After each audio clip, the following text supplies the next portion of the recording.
talk about the top 4 things you need to know when buying a house.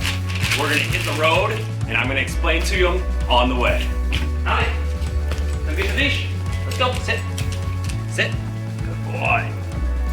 All right, go for a ride. Let's go, let's go.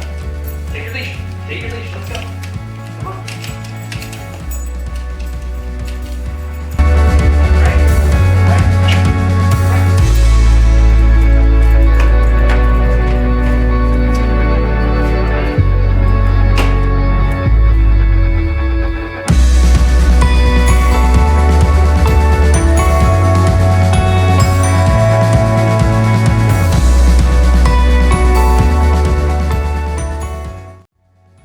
One of the first things you need to know when buying a home, especially for the first time, is you've got to know the values around the property of the house you've selected. So you've been with a realtor, you found the right house, you want to go ahead and make some offers, but you really need to make sure you are buying a house that is worth it. You've got to do comparables, or the realtor has to do comparables for you. I'm going to turn the corner here.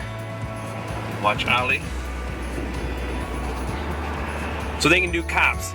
They'll see what the house across the street sold for, or a very similar house right down the block. If you're in a condo, it's really easy to do comps.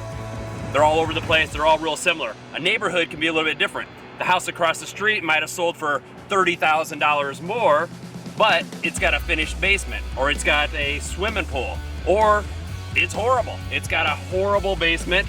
It's got unfinished or 1980s style kitchen.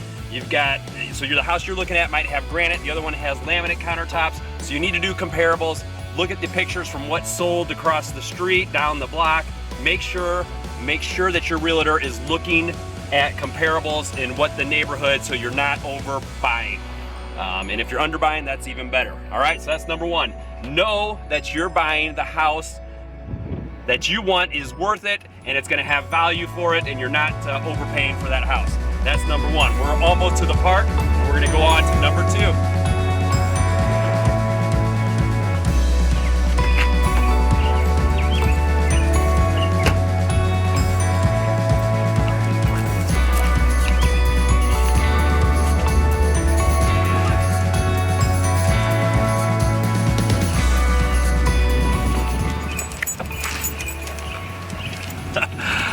All right, the number 2 thing you need to know when buying a home is know how much you're gonna pay.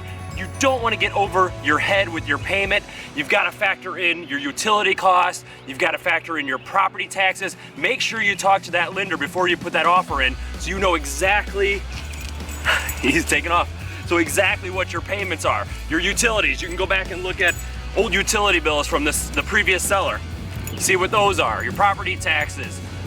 Just what your monthly payment, if you're gonna do a 15-year mortgage, a 30-year mortgage, maybe you're gonna do cash, that's fantastic, whatever you're gonna do, but make sure you really understand your costs before you get that contract accepted and you're in over your head. So that's number 2, we're gonna move on to number 3. Let's go find somewhere else to talk. All right, before we get on to number 3, I wanna see if I can go down this curly slide with Ollie. See if he'll do it with me.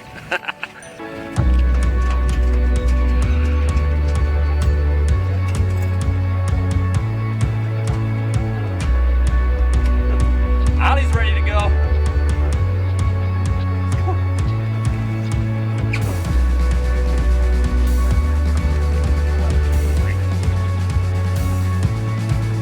That wasn't nearly as exciting as I thought it would be. All right, let's get on to number 3.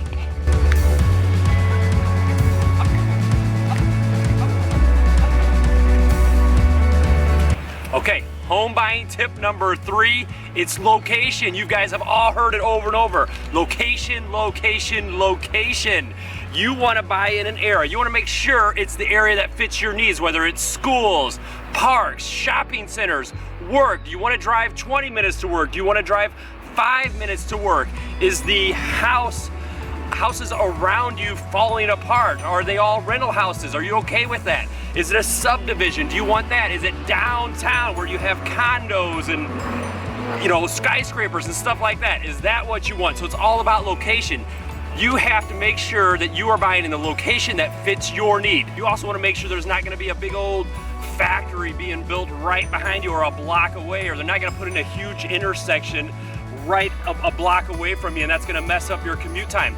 Also, when you're considering location, drive by there at different times. It could be totally different at 12 noon on a Saturday afternoon than it is at 8 in the morning on a weekday, or Friday, Saturday night, evenings, drive there at 8 o'clock at night.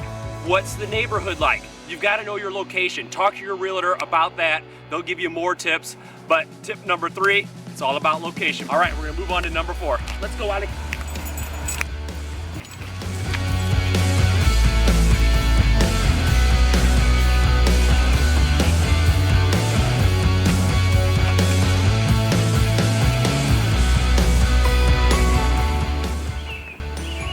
All right, we're finally to tip number 4. If you've liked this video, go ahead and like it, share it with your friends, subscribe, all that bull crap. Do whatever you want. Number 4, it's all about future needs. You can't be thinking in the moment. You can't be thinking about how this house or this apartment, whatever it is you're buying, is gonna suit me right now. You've got to look 3, 4 years out. If you're gonna buy a house just for a year or 2, don't do it. You need to buy a house, think about 5 years in the future. Is this house going to fit my needs 5 years from now? Are you going to grow into it, have extra bedrooms, a finished basement, a playground in the yard, all that stuff? Or are you downsizing? You could be going smaller. You could be retiring. You want a simpler house. You want somebody that's going to be taking, an association that's going to be taking care of your yard, all that stuff. You might be downsizing. So don't think about the here and now. Think about your future needs. Does this house fit your needs when you're ready to retire and you're 65 years old or however, and you don't want to take care of the lawn anymore? Does this fit your needs? Or are you accidentally buying a 10-acre farm and you didn't think about that because you just fell in love? What you were thinking right now, you were making a decision based on emotions. Think about it, make sure it's fitting your future needs. You don't want to buy a 2-bedroom when you're going to have 4 kids 3 years from now. So future needs, there you go. We'll see you later. Share this video if you like it. All right, thanks for watching.